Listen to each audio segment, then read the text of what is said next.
আজকে কটা পালং শাক তুলবো, দেখি কটা হয়। এখন যদি না তুলি না, শীষ হয়ে যাচ্ছে সব। এই দেখো কত বড় বড় শীষ হয়ে গেছে, দেখেছো?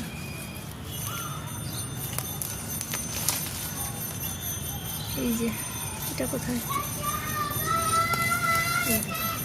কত বড় শীষ হয়ে গেছে।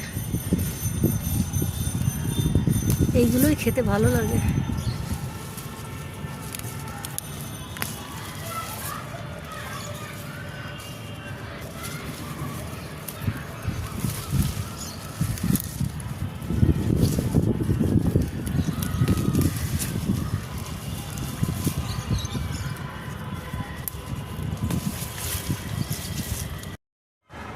আজ এই কটা তুললাম, দেখো কি সুন্দর, টবের থেকে তুলে নিলাম।